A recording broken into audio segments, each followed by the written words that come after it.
Welcome to my views and news. Some new stories from Ethiopia and Eritrea. Firstly, North Shewa zone of the Amhara region, where Ethiopian military has been trying to arrest top of Fano commanders, Shewa Fano commanders, but Shegao and others could not be arrested. All day today, we heard about gunfire in and near Shiva orbit. What is happening there? Any new confrontation between Fano fighters and security forces there? Secondly, OLA issued a statement today, Oromo Liberation Army, about the increase in the intensity of fighting between OLA and government forces. What is happening? What is OLA's position about second round of talks if it happened?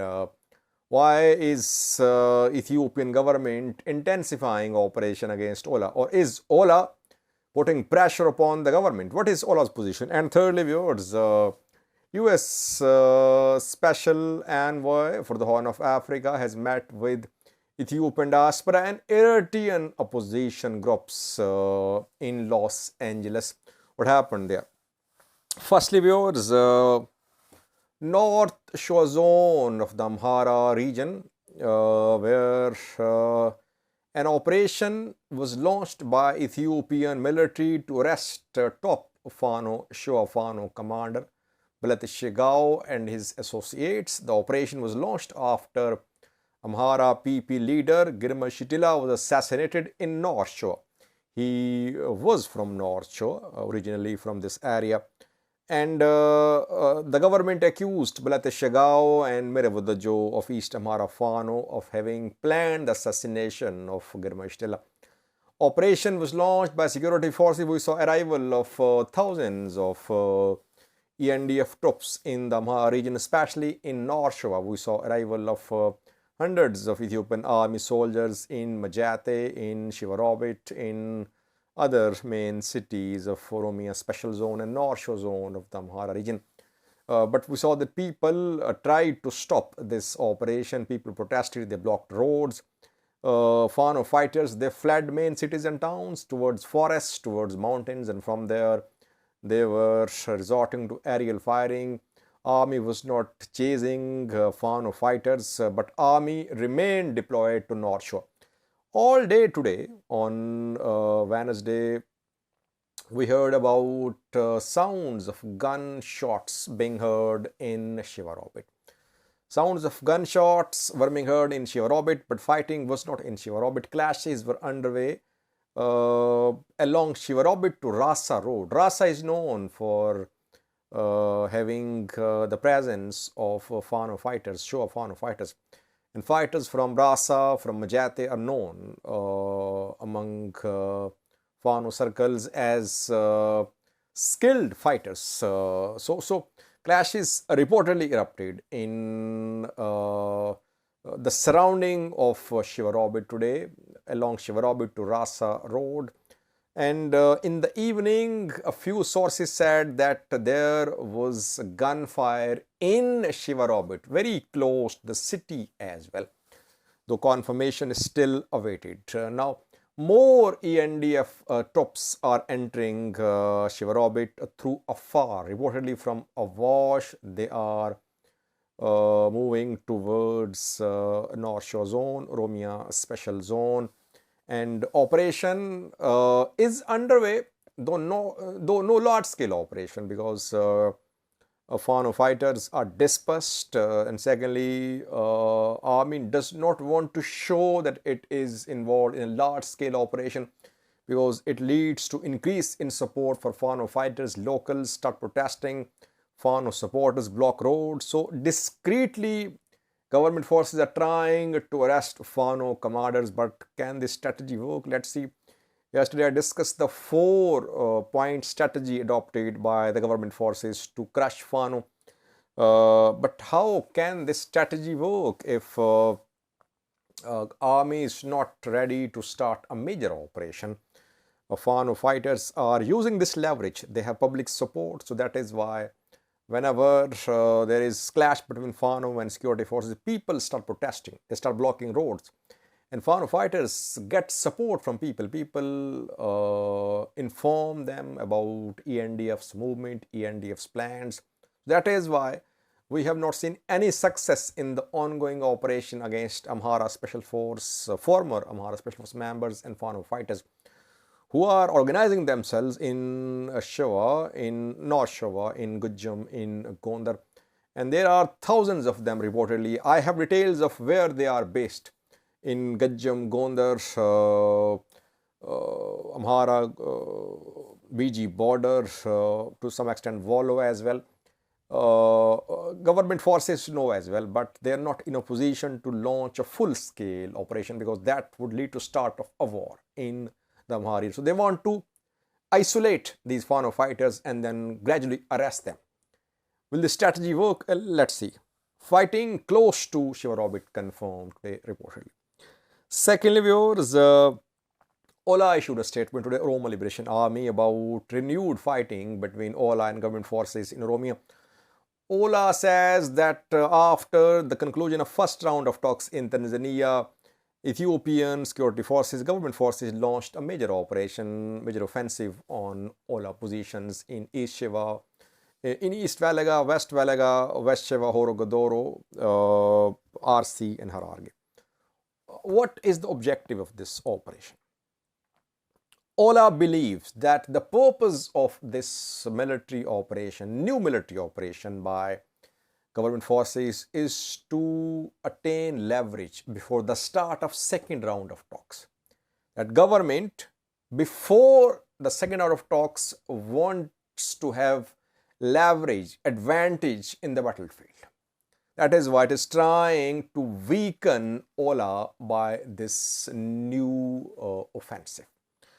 And OLA claimed that it is defending its positions, but civilians are facing the consequences of this new operation by security forces, and that farmers are suffering because they need fertilizer seeds. This is farming season. They need to farm their land, but they need to cultivate, but they are being blackmailed. Fertilizer is not being distributed, seeds not being distributed. People are being exploited. Farmers are being exploited. They're being told to give information about OLA. And that is why this new operation is becoming a nightmare for civilians. OLA says it is ready to start second round of talks, but it will not agree to any deal under pressure. And this new operation is a way of putting pressure upon the OLA. Let's see how correct is OLA's reading about this new offensive. That remains to be seen. By the way, OLA is also trying to put pressure upon the government by launching attacks. We have seen that in Bishoftu. It was OLA. In East Shewa, yesterday, OLA entered and freed its associates from police stations in both Bishoftu and in Vilinchiti. It's not that just government forces have launched Operation OLA. OLA is also launching attacks on the police station, prison where its members are imprisoned. They're trying to release them. So it takes two to tango. That is what is happening in Oromia. Peace process is in danger. That is what I can say. Lastly, viewers, Mike Hammer, U.S. Special Envoy to the Horn of Africa, has held some meetings in Los Angeles where he met with Ethiopian diaspora. All sections of Ethiopian diaspora held meeting with him. Pro-government diaspora, pro-Ethiopian government diaspora, Amhara diaspora like Amhara Association of America, and Eritrean diaspora community as well. Mike Hammer met with Professor Muhammad Bashir, who is representative of Eritrean Political Forces, EPF. He is one of representatives of Eritrean opposition. EPF represents 4 Eritrean opposition groups: Resado, EPDF, EUNF, ENCDC. These 4 Eritrean opposition groups were represented by Professor Muhammad Bashir, who held a meeting with Mike Hammer in Los Angeles. Mike Hammer delivered a speech at a university, California, University of Southern California, and there he talked about implementation of Pretoria deal, about destabilizing role of Eritrea in the Horn of Africa, and about need to curtail Eritrean influence in the Horn of Africa. And later he held a meeting with Ethiopian diaspora, pro-government, anti-government, and Professor Mohammed Bashir. So Mike Hammer is trying to be in touch with all groups who are working, who have some say or some presence on the ground as well in Ethiopia and Eritrea. Ethiopian diaspora is very powerful. We saw that when it was united, it forced US government to consider its diplomatic support for TPLF. In 2021, we saw the strength of this diaspora. But now Ethiopian diaspora is split. Pro-government diaspora supporting PM Abiy, anti-government diaspora opposing PM Abiy, Oromo diaspora supporting OLA, Tigrayan diaspora split, some calling for accountability, others are backing Pretoria deal. So now there are serious splits within the Ethiopian diaspora, perhaps an ideal situation for Mike Hammer to penetrate the diaspora. Eritrean diaspora community is not in a position to bring about any change in Eritrea, but US has been trying to mobilize Eritrean opposition groups based in the US, in Europe, against the government, against Eritrean government. This strategy did not work because this diaspora community of Eritrean diaspora members, it cannot bring about any change in Eritrea. Isaias Afwerki is ruling the country with iron hand. So this diaspora community can only get funds from the US government, serious splits within Eritrean diaspora, pro-government, and even those who are working for democracy, for change in Eritrea, they are not united as well. This lack of unity was exploited by Eritrean government. So it's not that Mike Hammer will achieve something by having meetings with Eritrean diaspora opposition groups, but it is a way of trying to find some sort of solution to the problem being faced by the US government, that US government is unable to bring about any change in Eritrea. Eritrean influence in the Horn of Africa could not be curtailed by the US government. So all options are being tried by the US government, including engagement with Eritrean diaspora community and Ethiopian diaspora as well.